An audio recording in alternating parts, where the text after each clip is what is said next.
Hallo da draußen und willkommen zurück zu einer neuen Ausgabe Midweek-Gaming. Und wie immer hoffe ich natürlich, dass ihr bisher eine angenehme und vor allem stressfreie Woche hattet.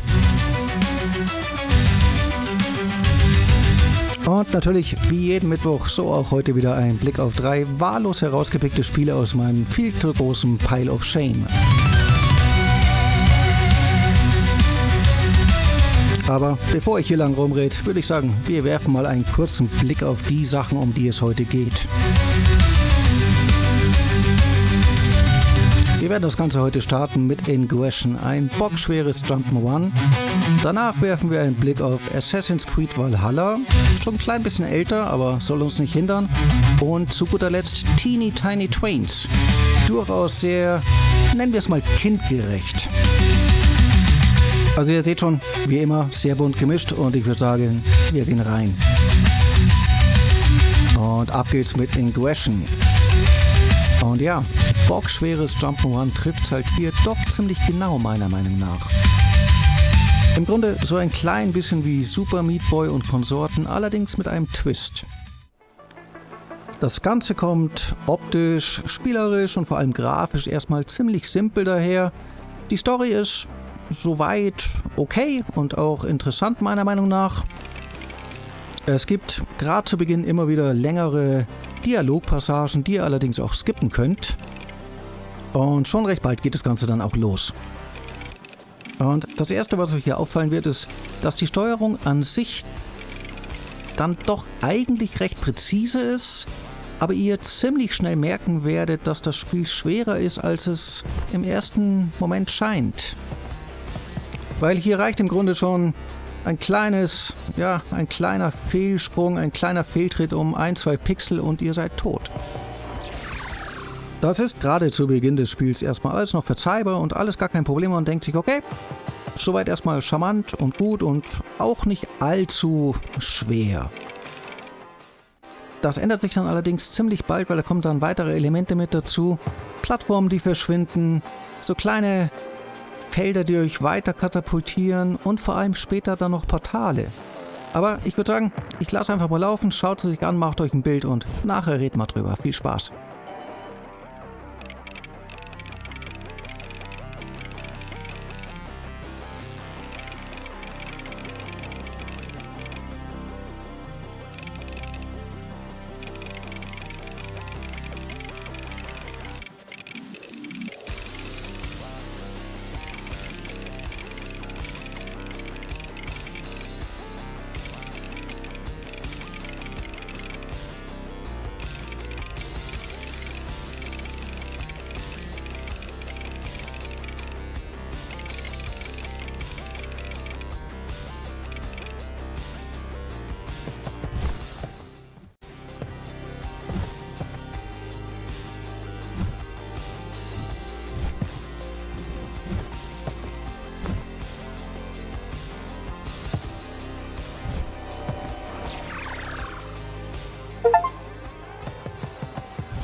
Okay, ich würde sagen, fürs Erste genug davon.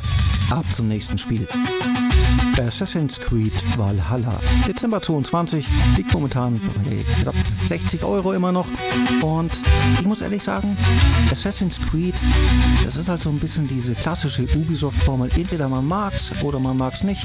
Bei mir ist es oft so, dass es dann ein bisschen schwierig für mich wird, weil die Spiele rein vom Spielprinzip sich alle doch sehr, sehr ähneln. Und trotzdem, die Aussicht, einen Assassinen zu Zeiten der Wikinger zu steuern, hat mich dann doch sehr gereizt.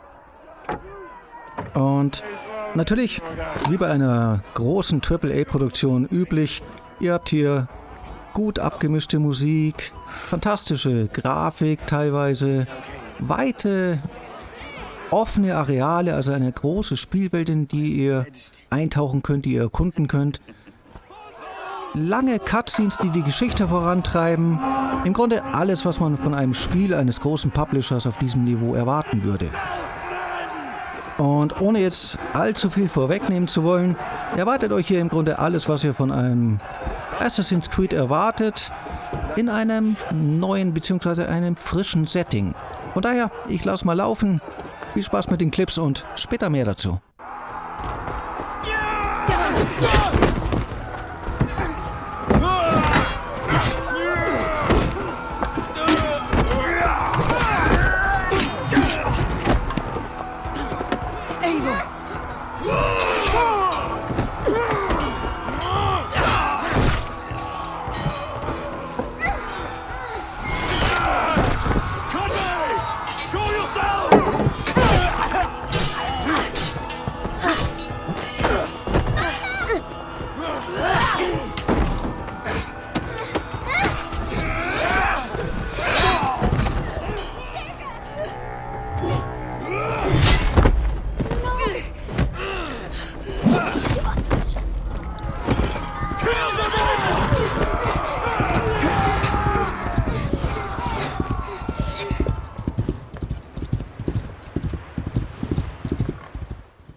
Overlapped in the same DNA. Not sure why. Fix this or pull me out. I can parse this.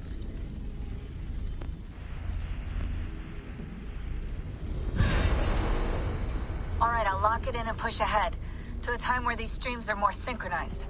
Now what did I just tell you?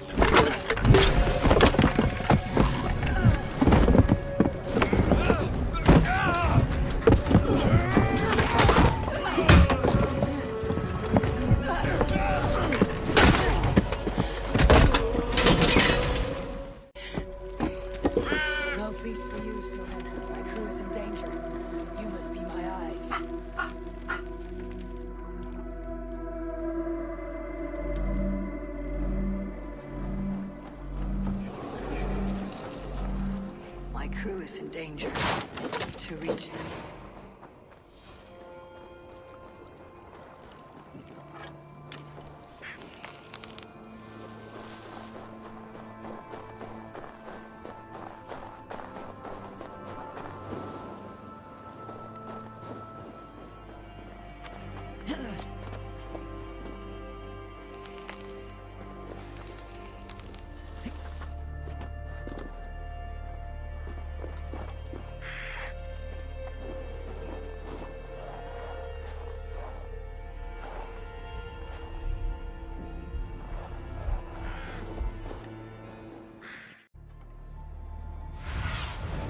Stretch your wings, Sunan.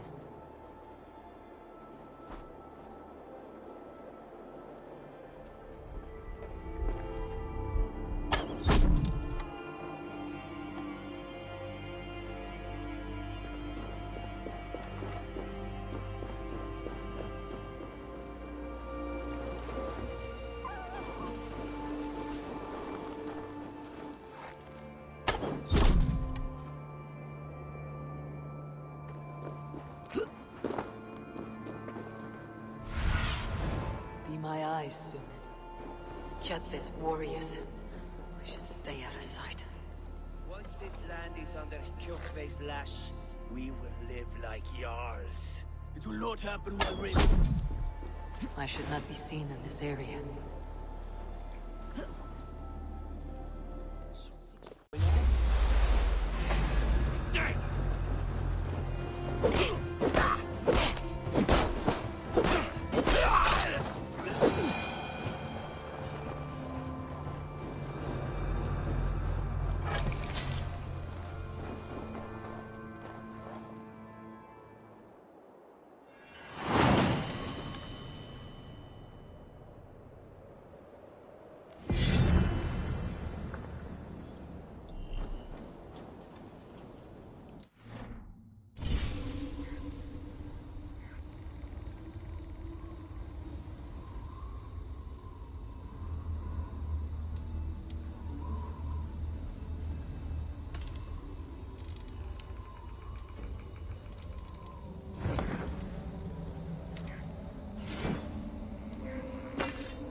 I should be cautious around here.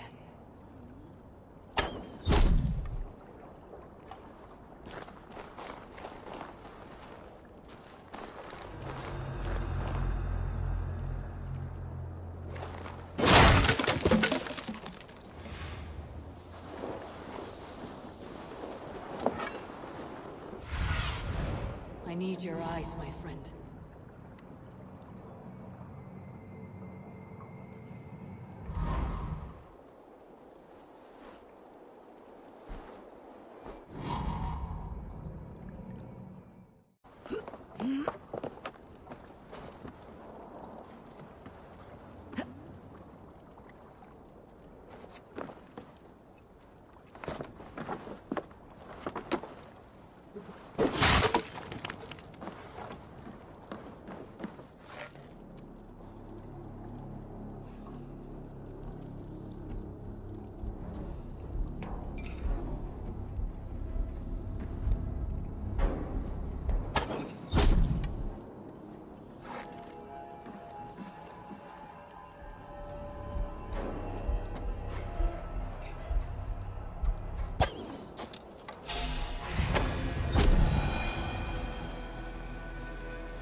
Father, you should have held on to this until the bitter end.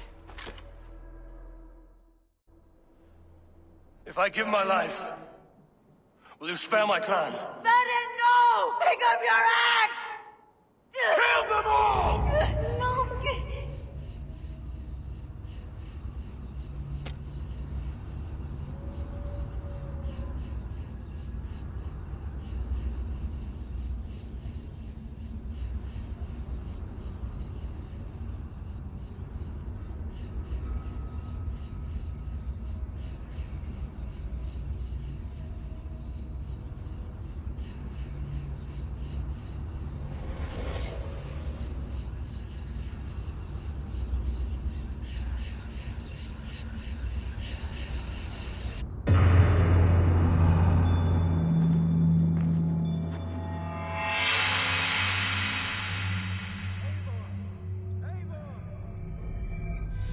Okay, so viel erstmal dazu. Ich würde sagen, ab zum letzten Spiel für heute. Teeny Tiny Trains. Und ihr seht es hier schon, das Ganze kommt sehr, sehr kindgerecht daher. Ist es auch. Und trotzdem, auch solche Spiele haben durchaus einen näheren Blick verdient und ich dachte mir, ich gebe dem Ding einfach mal eine Chance. Und sobald ihr das Spiel startet, wirkt das Ganze schon so ein klein bisschen, als wenn es ein portiertes Mobile-Game wäre, tut dem Ding aber jetzt an sich erstmal keinen Abbruch. Euer Ziel ist im Grunde immer das gleiche, entweder einen oder mehrere farblich unterschiedlich markierte Züge von einem Zielbahnhof bzw. einem Startbahnhof zum Zielbahnhof zu bringen. Ihr habt dafür, soweit ich gesehen habe, erstmal endlos viele Teile, ihr habt kein Zeitlimit, also von daher sehr, sehr chillig und erstmal gerade zu Beginn auch nicht allzu herausfordernd. Soll heißen, das Spiel richtet sich meiner Meinung nach definitiv an ein jüngeres Publikum und solltet ihr Kinder haben und die auch mal an den Rechner lassen wollen, ohne euch allzu große Sorgen zu machen, was der oder die Kleine da gerade am Spielen ist, ja, vielleicht wäre das hier eine Idee. Es ist natürlich dann schon so, dass die Level im späteren Verlauf so ein klein bisschen anspruchsvoller und schwieriger werden und man durchaus ein bisschen knobeln muss, aber im Großen und Ganzen ist der Schwierigkeitsgrad doch eher moderat. Also gerade mit dem nicht vorhandenen Zeitlimit, den endlosen Teilen, hier kann man ganz gechillt rangehen und sich einfach an den Dingern probieren. Es ist ein ruhiges Spiel. Ich lasse es einfach mal den Rest durchlaufen, schaut es euch an. Ich bin der Meinung, nicht für jeden was, aber gerade für jüngere Spieler vielleicht einen Blick wert.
Okay. Und wie jeden Mittwoch, so natürlich auch heute wieder meine ersten Eindrücke und ein paar Gedanken zu den Spielen dieser Woche. Und los geht's mit Ingression. Ihr habt es ja im Gameplay schon gesehen oder auch hier im Hintergrund sieht ihr das so ein bisschen. Das Ding ist bockschwer. Also hier müsst ihr wirklich eine hohe Frustrationsschwelle bzw. Grenze haben, um das Pad einfach quer durchs Zimmer zu werfen oder in das nächstbeste Kissen zu schreien. Rein von technischer Seite gibt es hier gar nichts zu meckern. Ich meine, ihr seht es ja, die Hardware-Anforderungen an dieses Spiel sollten eher gering sein. Von daher, ich glaube, das kriegt ihr wirklich auf jedem Rechner zum Laufen. Und das tut dem Ganzen aber keinen Abbruch. Es ist zweckmäßig, erfüllt alle Anforderungen, die man so haben könnte. Steuerung, wie gesagt, leicht gewöhnungsbedürftig, aber präzise genug, dass man eigentlich klarkommen sollte. Es ist im Grunde eins dieser Spiele, da muss wirklich jeder Move sitzen und ja, ihr werdet sehr, sehr, sehr, sehr oft sterben. Ihr wisst aber jedes Mal, wenn ihr gestorben seid, dass es nicht am Spiel liegt, sondern an euch selber. Und ihr könnt euch schon mal darauf einstellen, dass gerade im leicht späteren Verlauf des Spiels, das dauert nicht lange, dass dann Abschnitte kommen, da werdet ihr, unter einem Dutzend Versuche werdet ihr da wahrscheinlich nicht wegkommen. Von daher würde ich sagen, ein vorsichtiges 2 Daumen nach oben, weil das Ding ist schon gut. Allerdings stellt euch darauf an, es kann sehr, sehr frustrierend sein. Gutes Spiel, aber nicht für jeden was.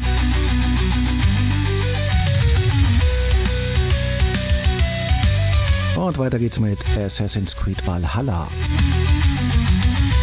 Und hier bekommt ihr im Grunde genau das, was der Titel verspricht. Assassin's Creed und Wikinger. Und im Grunde spielt es sich genauso, wie ihr es erwarten würdet. Ihr seid viel am Klettern, euer Bogen und eure Handwaffe, egal ob jetzt Einhand- oder Zweihänder, sind eure besten Freunde und ihr habt eine ganze Menge zu tun. Und gerade wenn ihr dann im Verlauf des Spiels diese größeren Festungen einnehmt, immer mal wieder euren Raben nach oben schickt, um euch einen Überblick zu verschaffen, spätestens dann, wenn das Spiel so ein bisschen stealthy, so ein bisschen sneaky daherkommt, dann macht es mir persönlich am meisten Spaß. Ihr könnt natürlich auch in bester Rambo-Manier einfach drauf losstürmen, aber spätestens, ich sag mal ab 3-4 Gegnern, wird das Ganze dann doch immer ziemlich heikel, da wieder heil rauszukommen. Und natürlich, wie so oft, lohnt es sich auch hier, immer mal so ein bisschen die Augen offen zu halten in diesen großen Arealen.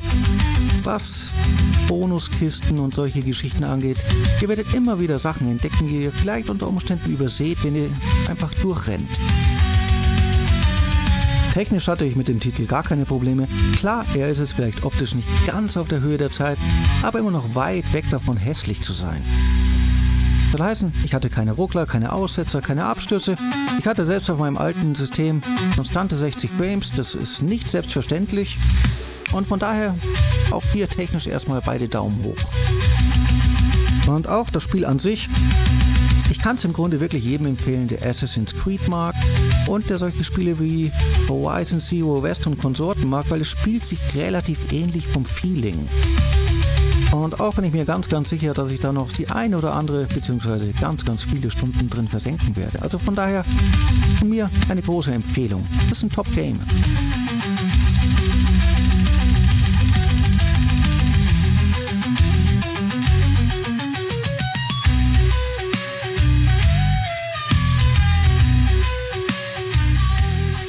Und zu guter Letzt ein paar Worte zu Teeny Tiny Twains. Und wie gesagt, ich bin der Meinung, das Spiel richtet sich definitiv an ein etwas jüngeres Publikum, soll aber nicht heißen, dass man damit nicht seinen Spaß haben kann. Weil während die ersten 10, 15, 20 Level, die spielt man halt so runter, so wird das Ganze im späteren Verlauf dann doch so ein bisschen nicht unmachbar, aber zumindest knifflig genug, dass man erstmal so ein bisschen Kopfkratzen hat. Von daher würde ich sagen, bestimmt kein Spiel für jedermann und vielleicht ein klein bisschen nischig, aber ein Blick lohnt sich dann doch. Ich würde mal sagen, einen fairen Daumen nach oben, es ist ein gutes Game, mal ein bisschen was anderes und so ab und an kann man ja auch mal so ein bisschen cozy an die Sache rangehen.